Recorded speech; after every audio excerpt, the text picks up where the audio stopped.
Bueno, vamos a contar lo que se puede contar, ¿no? Sí, no, hay muchas cosas que se pueden contar, bueno. Estamos en el horario de protección al menor, así que no. Sí, no sobre todo eso, ¿no? Y bueno, mi vida no tiene demasiado peculiaridades. Yo soy un abogado uruguayo, ¿verdad? Que ya tengo unos cuantos años de profesión. Ajá. Ese es mi medio de vida, subsisto gracias a eso.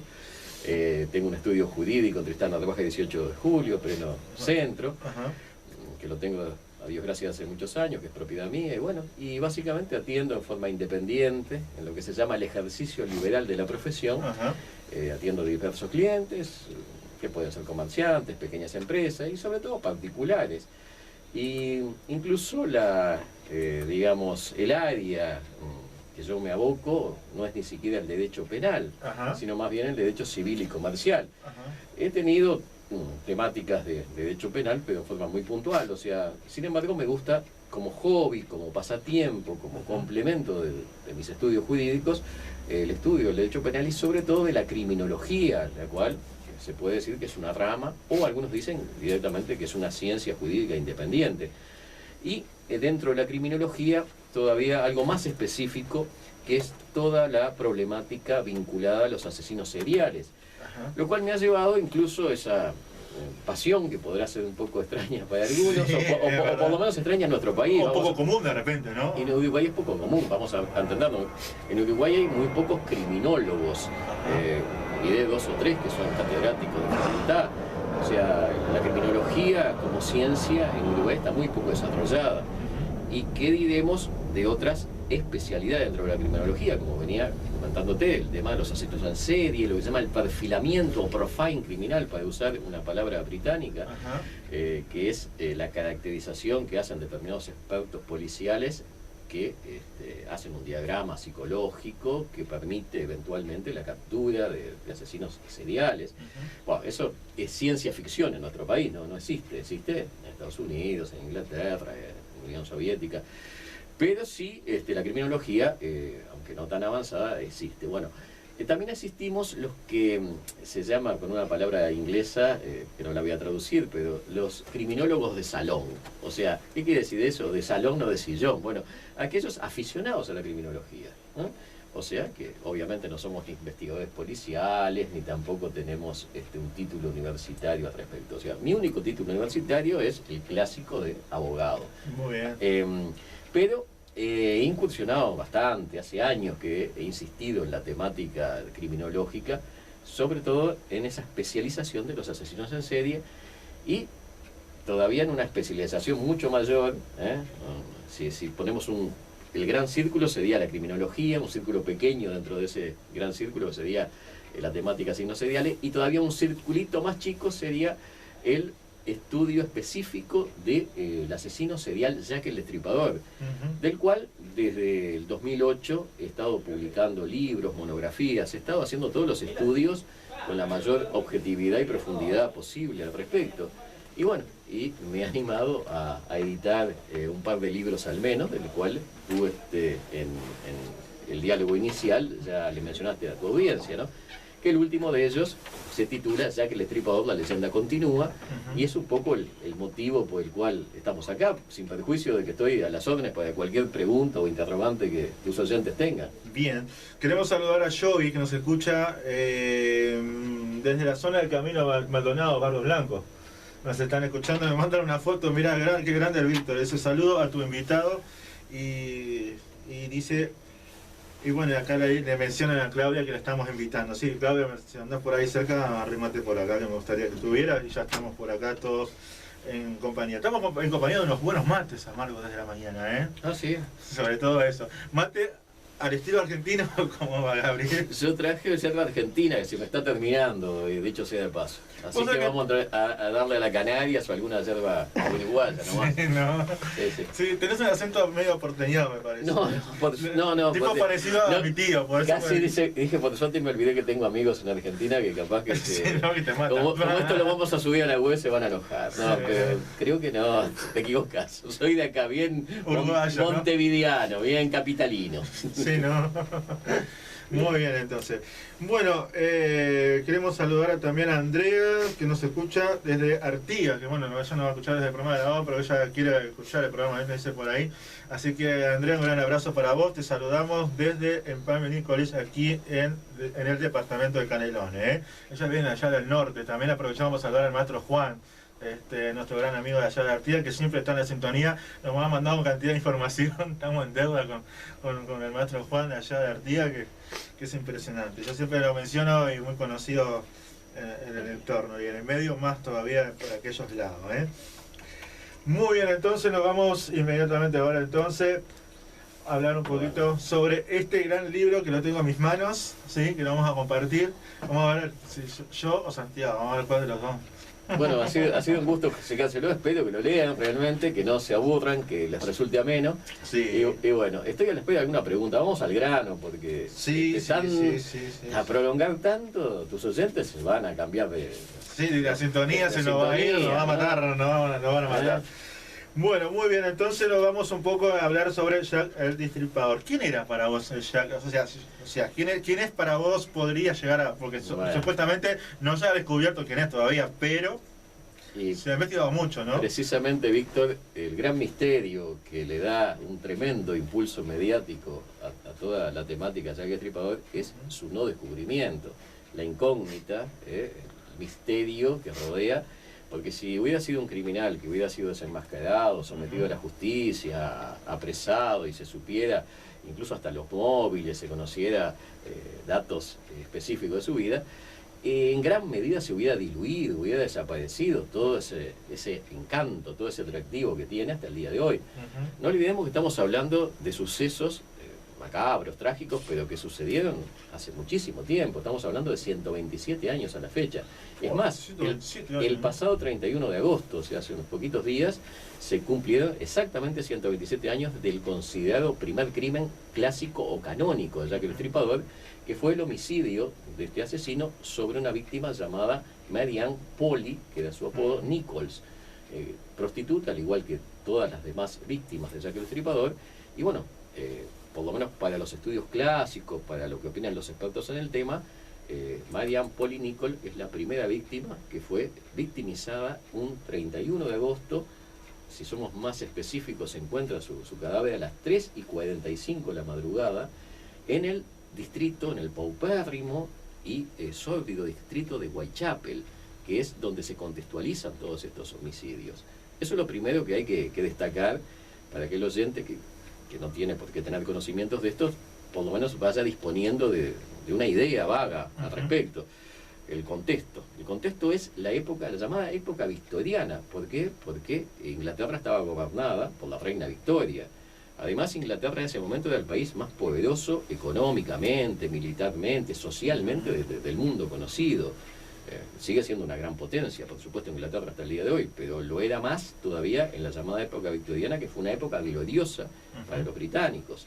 Estamos en el año 1888, digamos, en la segunda parte de la llamada era industrial, o revolución industrial también, que tuvo sus puntos más altos precisamente en Gran Bretaña. Y bueno, ¿qué sucedía? Lo que ocurría es que, pese a todo ese poderío social y económico, y pese a ser, digamos, la cuna de la civilización occidental, más que nunca en ese momento Inglaterra, también, como toda gran nación, tenía sus llagas sociales, tenía sus grandes problemas y grandes conflictos económicos, sociales, había miseria, había prostitución, bueno. Sin embargo, el inglés medio estaba a espaldas de eso, lo desconocía, y increíblemente, insólitamente, sucesos tan trágicos como puede ser los asesinatos cometidos por un psicópata, en definitiva, sobre pobres mujeres que eran trabajadoras de la calle, todas ellas, sirvió para traer a luz y que con el gran sensacionalismo y el gran impulso de la prensa de aquella época, llegar a conocimiento del inglés medio, del ciudadano medio británico, de que había miseria en Londres. Es como si hubieran tenido ese gran descubrimiento. Caramba, no todos son flores, no todo es algo tan maravilloso en la Inglaterra victoriana. Hay un sector donde la gente se muere literalmente de hambre, donde vive en condiciones infrahumanas. no solo las prostitutas, que por algo existían, porque muchísimas mujeres en ese entonces se veían obligadas a ejercer el meretricio porque no tenían otro medio de sobrevivencia, no es que lo hicieran por un gusto o placer personal. Y en la zona este de Londres era la más carenciada, la más sumergida económica y socialmente de aquel entonces. Y dentro de la zona este de Londres, donde habían varios distritos, el más sumergido, el más paupérrimo, el más miserable, sin duda alguna, era Whitechapel, Capilla Blanca. Whitechapel quiere decir Capilla Blanca por una famosa capilla, digamos, que viene de la época romana, que estaba emplazada allí en la zona de Maplestone, capilla que incluso, dicho sea paso, fue reconstruida porque también fue víctima de los bombardeos germanos en la Segunda Guerra Mundial y fue parcialmente destruida. Bueno, esa capilla religiosa le da el nombre a el distrito de Whitechapel. Y ese distrito de Whitechapel, que hoy, no diré que es un lugar floreciente, pero por lo menos no es ese misérrimo suburbio que constituía en la era victoriana, bueno, era el foco de las mayores llagas sociales, de vagabundos, un gran alcoholismo, muchas personas marginadas, y también, repito, prostitutas, porque la mayoría de las mujeres o trabajaban en condiciones infrahumanas por un salario misérrimo en las fábricas, o hacían labores de menor jerarquía, o lisa y llanamente tenían que prostituirse cuando no tenían el apoyo masculino, cuando habían perdido la protección de sus maridos y tenían que sacar adelante hijos. Bueno, había una gran plétora, una gran cantidad de mujeres que ejercían la prostitución, y sobre ese medio social y sobre esa clase de víctimas fue que se concentró este asesino serial, que incluso algunos llegaron a pensar, dado que todo es plausible y como no se conoce su identidad ni sus móviles, que bueno, que se trataba, estoy señalando simplemente una de las hipótesis, que se trataba de una persona que quería hacer como una proclama social, para justamente que sucediera lo que pasó posteriormente, que se supiera de que en ese luminoso y poderoso Londres e Inglaterra de la época había miseria, y que buscó ese atroz medio que fue asesinar a estas pobres mujeres para que saliera a luz pública la asistencia de esa situación de miseria.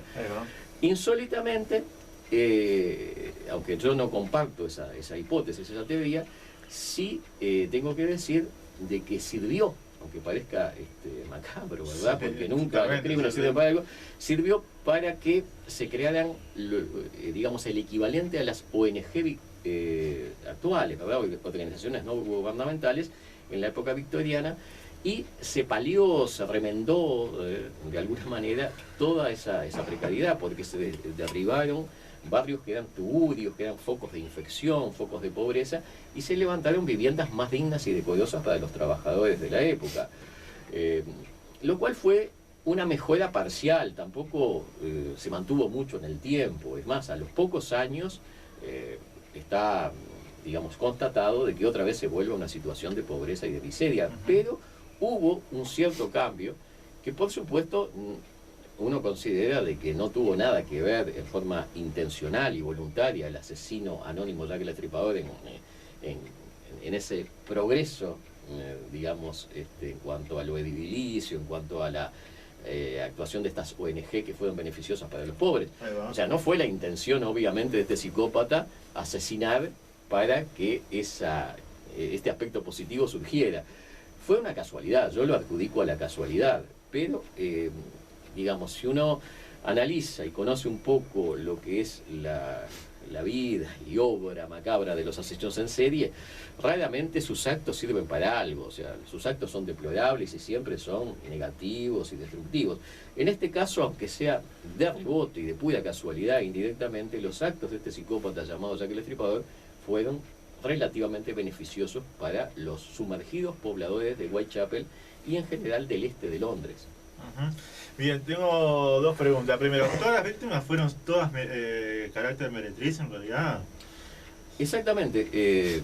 Conforme a la opinión de los estudios, la opinión de los expertos en la materia, no de los simples divulgadores, que eso es lo que soy yo, ¿verdad? Estamos, digamos, obviamente no voy a comparar mi actividad con la de británicos que tienen acceso a todos los registros de primera mano y hay gente que vive específicamente de eso, que no es una actividad secundaria, sino que son los llamados riperólogos, así se llaman los expertos en el tema. Bueno, la opinión mayoritaria de todos de ellos es que las víctimas canónicas, o sea, son cinco exactamente, todas ellas ejercían la prostitución. Se podrá discutir si lo ejercían a tiempo completo o parcial, pero básicamente eran prostitutas. Todas mujeres. Todas mujeres, obviamente.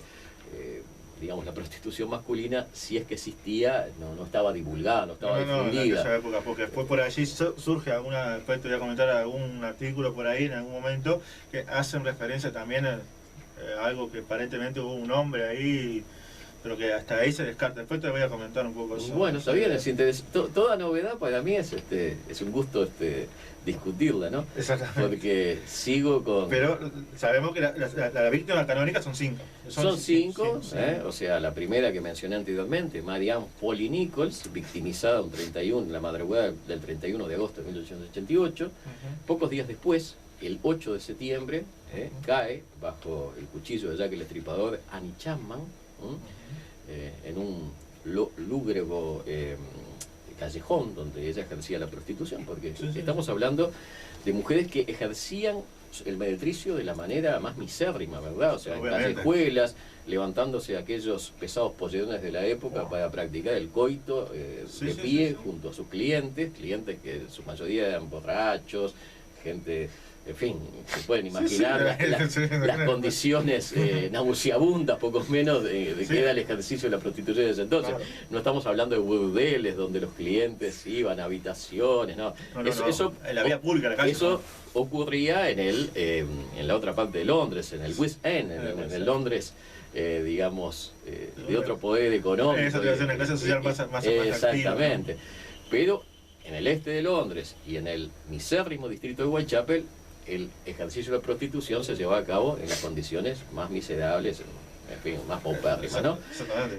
Y todas ellas eran mujeres que, además de ejercer la prostitución, no todas, pero por lo menos en su mayoría, eran mujeres que ya estaban vencidas por la vida. Estamos hablando de mujeres de 40 años, casi cercanas a la cincuentena, alguna de ellas, y tenemos que ponernos en el contexto. O sea, hoy por hoy una mujer de 40 y pico de años, 50, a menos que sufra de alguna enfermedad, pero la salud es una mujer que hasta puede ser atractiva, que está en su plenitud de vida. Pero 127 años atrás, y en ese contexto socioeconómico desastroso, era un desecho humano poco menos, porque a su vez prácticamente todas ellas eran alcohólicas, y alcohólicas que sufrían enfermedades producto de su alcoholismo muy agudo, muy avanzado, y además de la desnutrición que generalmente tenían. Baste tener presente de que el monto por el cual se conseguían los servicios de una meretriz era 4 peniques, que era una cantidad ínfima, que era precisamente la cantidad con la cual ellas podían pagar el alojamiento de una noche. O sea, ninguna de ellas tenía obviamente una casa propia, eso era algo inimaginable. Vivían en pensiones donde día a día tenían que pagarlas o dormían afuera, dormían en la calle. O sea, ejercían la prostitución a veces, además de para pagarse el alcohol, la ginebra, el whisky, o sea, el tipo de bebida alcohólica que consumieran, porque, repito, eran alcohólicas en su mayoría. Bueno, también su obsesión era tratar de conseguir esos famosos 4 peniques, esos miserables 4 peniques para pagarse una pieza, ¿verdad? Es más, la primera víctima, Polly Nichols, precisamente, sale a trabajar en esas horas de la madrugada, ese fatídico 31 de agosto de 1888, porque el casero, o sea, el dueño de la pensión donde ella en fin, se alojaba, prácticamente la echa poco menos que a empujones, porque no tiene el dinero para pagar y tiene que salir en busca de clientes con el cual hacerse el dinero para disponer de una pieza y de una cama muy precaria donde dormir. Bueno, y volviendo al tema de la edad de estas mujeres, siendo casi todas mujeres de 40, entre 40 y 50 años, eran a su vez mujeres que ya eran prostitutas de segunda o tercera categoría, o sea, muy poco atractivas, salvo el caso de la última víctima canónica, de Mary Jane Kelly, la cual era joven, y probablemente, según los dichos de sus conocidos y lo que trascendió a la prensa de la época, era muy bonita, muy atractiva. Y digo probablemente porque nunca, desgraciadamente, pudo conocerse su faz, su rostro, porque es la víctima que termina más desfigurada, más mutilada, en una orgía de sangre.